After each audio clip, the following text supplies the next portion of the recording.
Today at 10, we'll show you the University of Minnesota presidential finalists visiting campus and reactions from the community.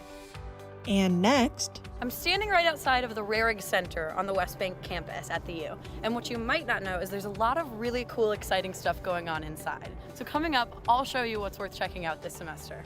And the famous Stone Arch Bridge is closing soon for repairs. Just so iconic, it's just a great walk and a lot of good memories. We'll hear reactions and how people are affected by the closure. Those stories and more on University Report. Good morning and thank you for joining us today. I'm Anna Belden. And I'm Pooja Singh. Let's get started. The University of Minnesota's Board of Regents will make a hiring decision on Monday on the U's 18th president. The three finalists met with faculty, students, and community members over the last 2 weeks. Here's more on what you need to know. Hi, everybody. Happy Friday. It's Friday, right? And I'm in Minneapolis, right? The Board of Regents announced the names of the university president finalists on Friday, February 9th, and that week the candidates began a tour of all 5 U of M campuses with the Twin Cities as the final stop. At each location, each candidate discussed one of 5 topics and then answered questions submitted by the audience. An open house hour followed, giving attendees an opportunity to talk one-on-one with the finalists. So, who are the candidates? Universities are people organizations. Universities are fundamentally founded on the human capital. James Holloway was here last Wednesday and has served as the Provost and Executive Vice President for Academic Affairs at the University of New Mexico since 2019, where he's also a nuclear engineering professor. We should know how to disagree in a really productive, constructive way. Laura Bloomberg visited the Twin Cities on Friday.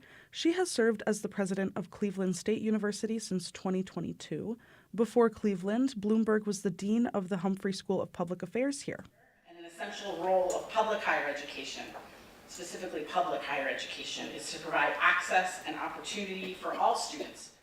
Rebecca Cunningham was here on Wednesday. Cunningham has a medical degree and is currently vice president for research and innovation at the University of Michigan. She has worked there since 2001. The biggest stakeholders are the faculty, students, and staff at the university. Well, we're obviously looking for a university president who is pro-union, supports our right to bargain with the university, and also will take bargaining seriously. It's a president that you don't just hear about through your email, maybe a president that you see around campus and you see them interacting with students and you see them maybe interacting with student groups. We want presidents that don't just listen to student groups or meet with student groups, but listen to them, meet with them, and then act on those meetings. Do not just say, I heard what you said, but do something about it. The regents will meet with the finalists Monday for public interviews and plan to make a decision immediately afterward. You can still submit feedback on the candidates until noon today, and if you head to our website... Sorry about that. If you head to our website at z.umn.edu/universityreport, we have information on where to submit your feedback. The University of Minnesota theater and dance students spent this week perfecting their performances before the curtain rises this. Sorry about that, guys. We're having some technical difficulties. As I was saying, during Laura Bloomberg's visit, there was a confrontation with audience members.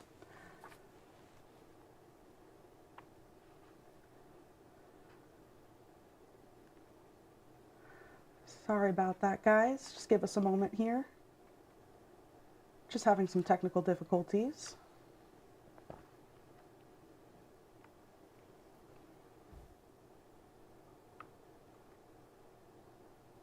This is an open forum, and we have a guest who has been asked questions. As you can hear from that clip, audience members attending Bloomberg's Twin Cities Forum last Friday confronted her by asking if she condemns Israel's killings of Palestinian people. Bloomberg later spoke with the group during the open house portion of her visit. The students are called Students for Justice in Palestine. The groups did not disrupt the other 2 forums, but one of their members did speak with Rebecca Cunningham when she was here on Wednesday. Excuse me about that. 2 weeks ago, the University of Minnesota announced it's buying back its teaching hospital from Fairview Health Services. As of right now, there are no changes to its daily operations and no layoffs are planned. The deal is expected to close in 2027. Tonight, the community has a chance to see university theater and dance students showcasing their craft, and they're opening 3 new performances tonight, with more to come throughout the spring semester. Carly Berglund is live at Rarig Center on the West Bank with an inside look at what people can expect. Hi, Carly. Hey, Anna. Yeah, I am out here on the West Bank outside of Rarig Center. Not much going on here this morning, but tonight it is going to be packed with performances. This week I was lucky enough to take a look at some of the performers as they rehearsed. The University of Minnesota theater and dance students spent this week perfecting their performances before the curtain rises this evening. By the time this semester comes to a close, the students will have put on more than 30 performances. We have super talented people here at the U, super talented actors, super talented creators. We even got tons and tons of people running lights, set, costumes, you name it. There's so much work going into it and so much blood, sweat, and tears. Last week, the community got to see some of that work during The Mother, an original rock musical that was sold out for every single show. Tonight, students will open Medea, Effing A, and Rising, a dance concert. Later in March, there will be a Shakespeare Shakedown, and more performances are coming in April. It's a reasonable way to experience art in the Twin Cities. A lot of the shows are free, first of all. You just have to get a ticket. They are engaging. They're different types of theater. It's a peek into the lives of art students and a glimpse at the work they do in between classes. We spend so much time together that we're kind of forced to get to know each other and in a way, live with each other because there's just so much time from class to rehearsal. This might be the chance to see future stars in the making. It's probably like seeing a baseball farm team, you know, like you see the younger people who are going to someday, you know, be in the majors. And so some of these students that we had here tonight in the show, you know, may very well have a professional career in the future. And I think it's important to support those students and to come in and support the future of theater and just be part of the celebration. We will have a link to a list of all of the performances and how to get tickets on our website, z.umn.edu/universityreport. Well, it looks like there's a lot of interesting things coming up. I'll have to check something out. Thanks, Carly. During a Valentine's Day snowstorm, students got the chance to engage with a memento from a time before their own. Bob Ross's The Joy of Painting. Like little trunks in those trees.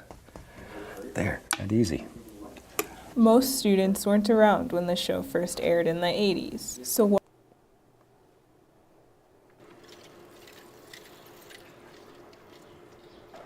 Let's talk weather. After the break, Sophia Jackson shows us the forecast and whether there's more melting in store for us. I am on the historic Stone Arch Bridge in Minneapolis. This bridge will undergo repairs and renovations this spring and summer. What this means for commuters, walkers, joggers, and for those who enjoy the bridge coming up. I am on the historic Stone Arch Bridge.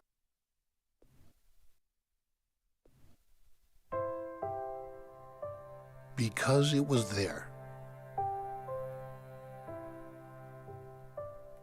Because determination overcame distance. I believe that this nation should commit itself to achieving the goal of landing a man on the moon and returning him safely to the earth. Because the unsolvable was invitation enough. Why are we driven to discover? Because we can change the course of history.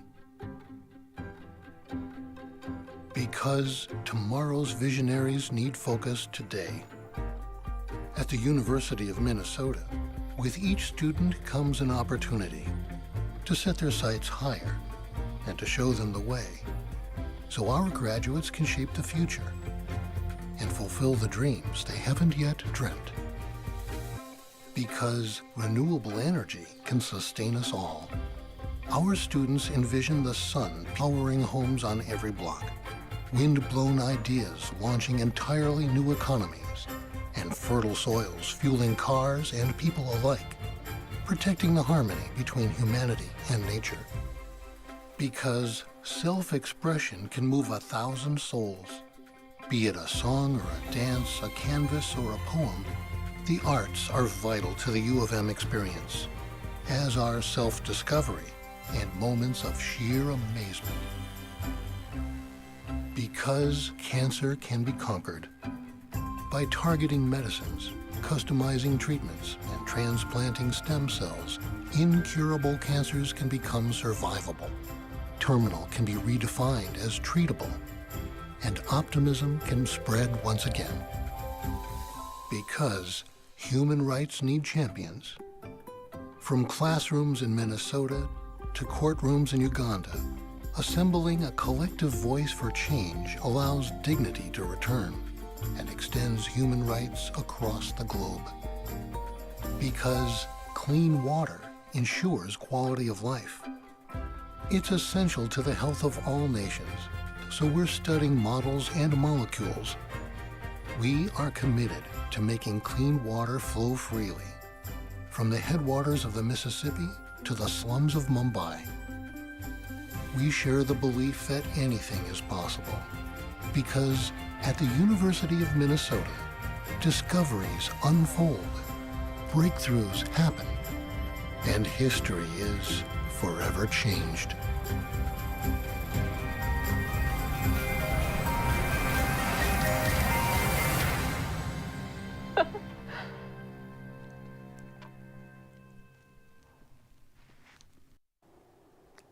This is almost guaranteed to be the warmest winter ever in Minnesota. Sophia Jackson joins us now with a look at what's next. Sophia? Yeah, so there's not much left to melt.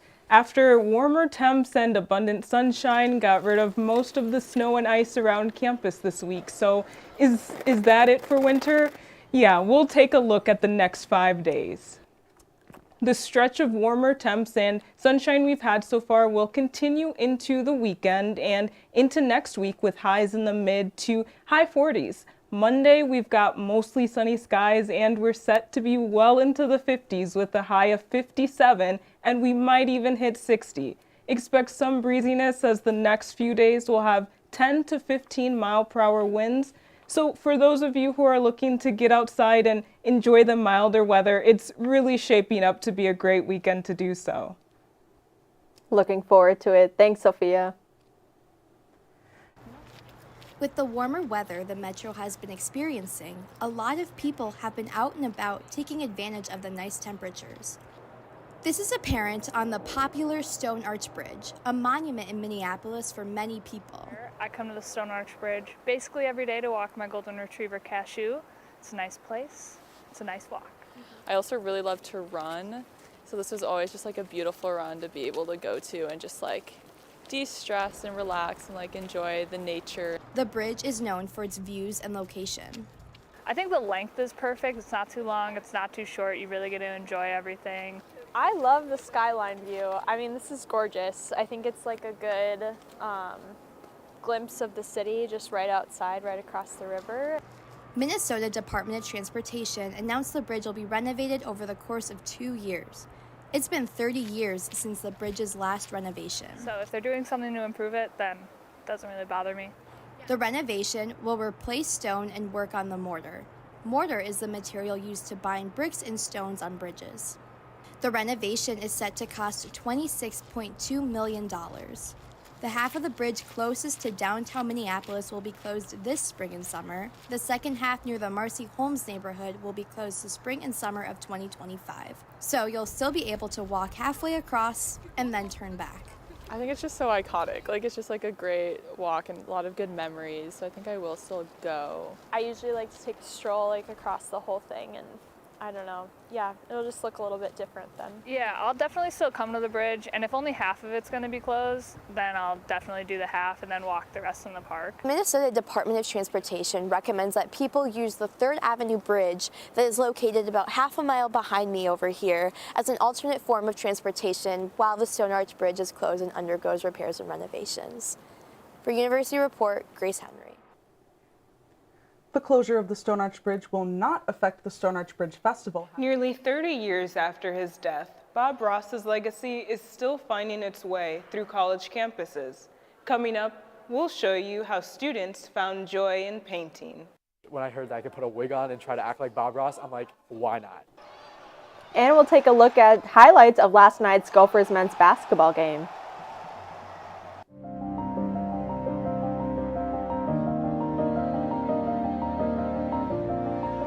We're all about water in Minnesota.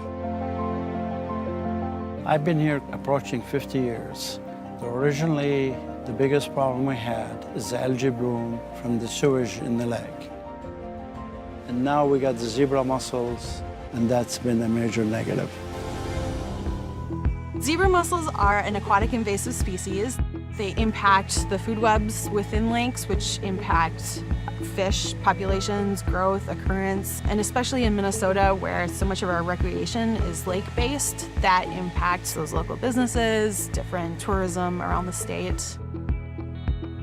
Zebra mussels were first found in the Great Lakes back in 1986, and since then they have spread throughout much of Minnesota. People love clear water, but that's not necessarily good. That means that conditions are different for the plants, for the fish, for everything in the lake. This project out on Lake Minnetonka is looking at a copper-based product called EarthTech QZ. We are hoping that this will give us ideally some solutions for controlling zebra mussel populations. This project is largely a partnership between the University of Minnesota, specifically MASERC, the Minnesota Aquatic Invasive Species Research Center, and the U.S. Geological Survey. It is very much a team effort. Even the marina owner that has graciously allowed us to use their area for staging our equipment and supplies. So without the cooperation of all those different partners, it would be impossible to do a study of this nature.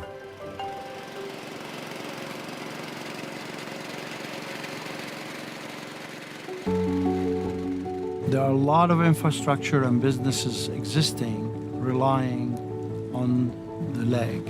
It's not only the marinas, it's everybody around Lake Minnetonka will suffer subsequently. Well, the zebra mussels over on the east end of the lake make it clear. It looks like an aquarium over there.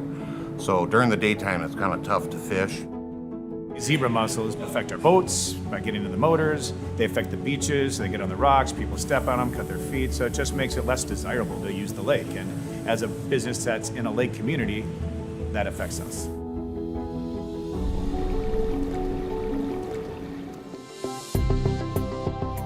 This project is specific to Lake Minnetonka, but we're hoping that this type of treatment will be able to be repeated on different lakes. The University of Minnesota's Aquatic Invasive Species Research Center is one of a kind. It's the only one like it in the country. And the work that we're doing is protecting Minnesota's lakes.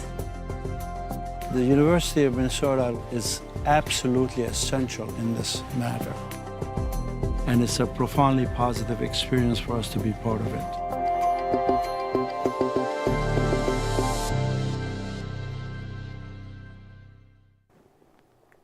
The Golden Gophers men's basketball team had a Big Ten win against Ohio State here in Minneapolis last night.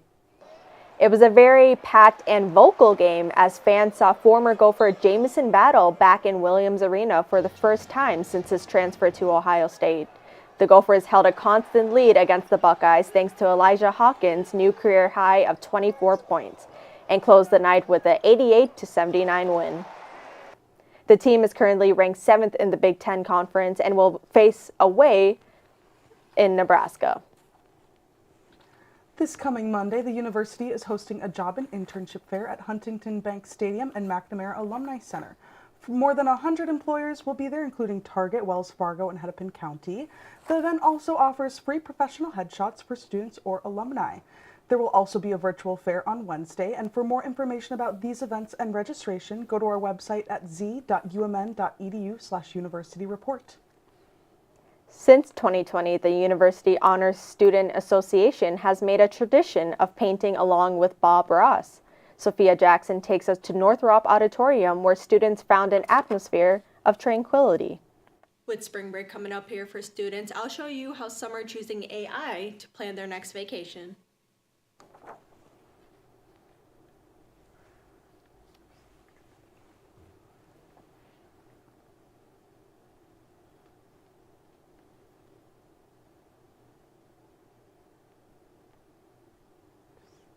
Nearly 30 years after his death, Bob Ross's legacy is still finding its way through college campuses. Coming up, we'll show you how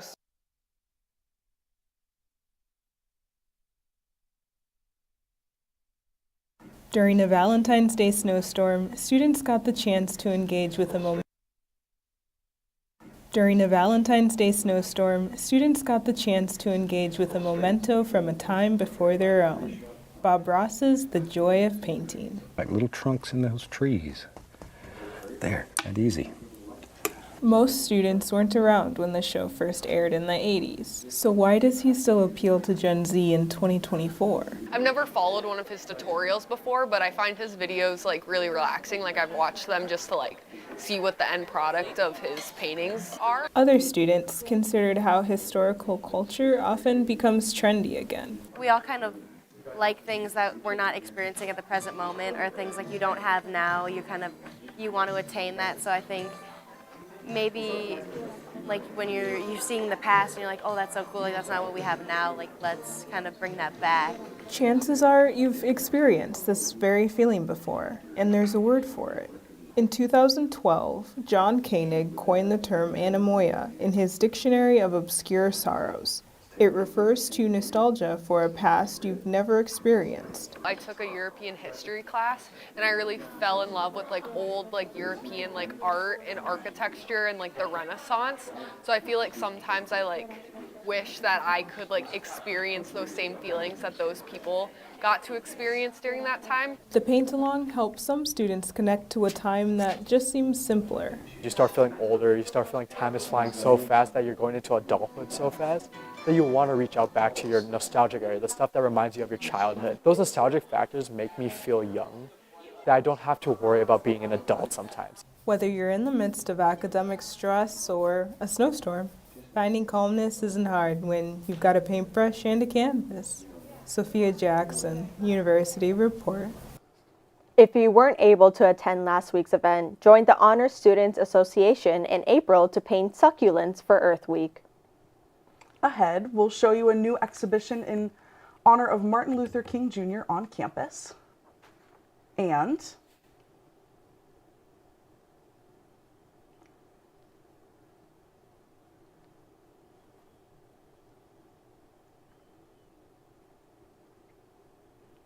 AI to plan their next vacation.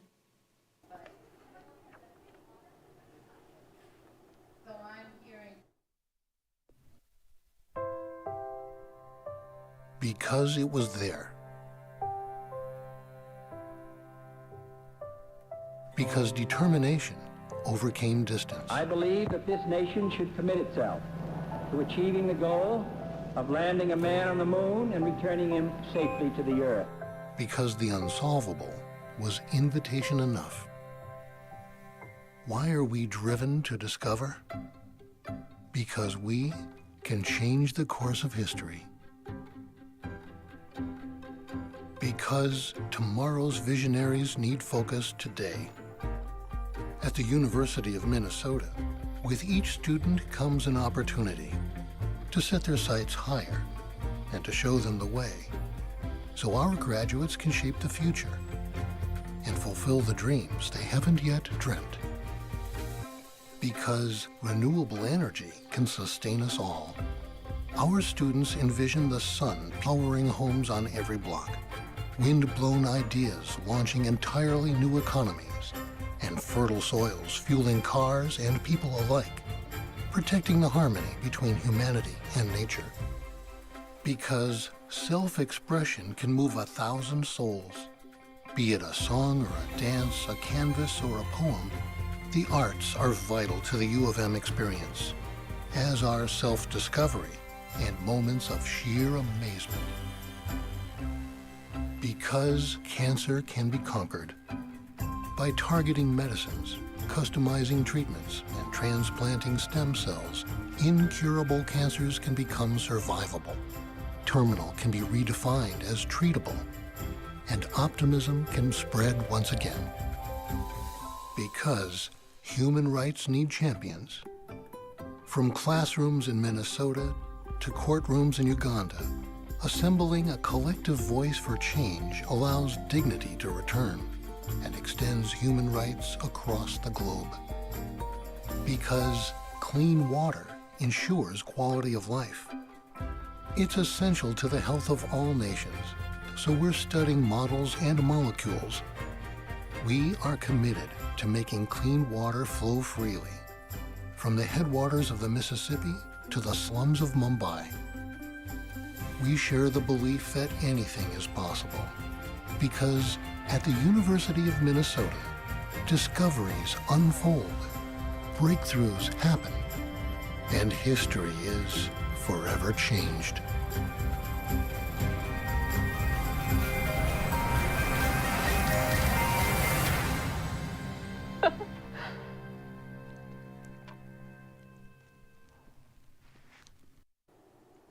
For Black History Month, the Black Student Union has been hosting a film series.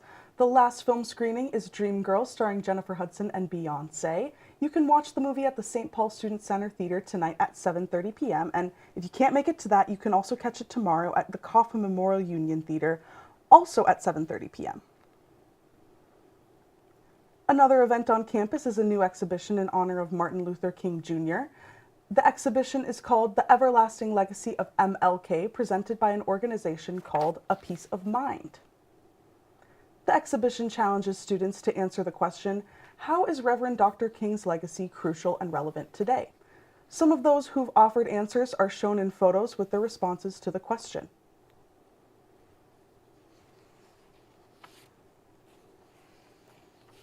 You can visit the exhibition at Coffin Memorial Union in the second floor gallery. The exhibition will be open until March 17th. Believe it or not, spring break is just around the corner for students here at the U. For some of them, artificial intelligence is making vacation planning a lot easier. So what should you keep in mind if you're asking AI to book your travel? AI technology has become more user-friendly in recent years. Today, we take a deeper dive into one college student's request from the system to help plan his spring break vacation. Give me an itinerary for a 5-day trip in Puerto Rico. There's 5 of us and we are staying in San Juan. Truman, a senior at the university, has used ChatGPT for vacation planning in the past. Kind of going in the past trips, I used it to plan a trip to Europe, and I kind of got some good insights. Researching human-AI collaboration, Alok Gupta currently serves as a Senior Associate Dean of Faculty at the Carlson School of Management. He shares, if you really want to put AI up to the task for your next trip, you have to become better at asking questions. This can be a time saver in the long run. You know, you can look up one thing on Google and you'll get a million results, which you can see everything. But with ChatGPT, it's more so, instead of looking at the whole big picture, it's like a small part of that picture. I asked Dr. Gupta how we became so reliable on this type of technology. In a sense, you can think of it as a wisdom of the crowd, right? So it's the experience is of lots and lots of people. Some last-minute tips: fact check the information before you go, stay informed about the destination prior to your travel, and lastly, according to Dr. Gupta, use these technologies purposefully, then you can actually expand your environment, your experiences, your thought processes, and it can actually help individuals work better. Users can create a free account or join a premium option if interested. You can find more about the different AI platforms offered, like ChatGPT, on our website at z.umn.edu/University Report. And that's it for this morning's University Report. I'm Anna Belden. And I'm Pooja Singh. Thank you for watching and joining us. We'll see you next time.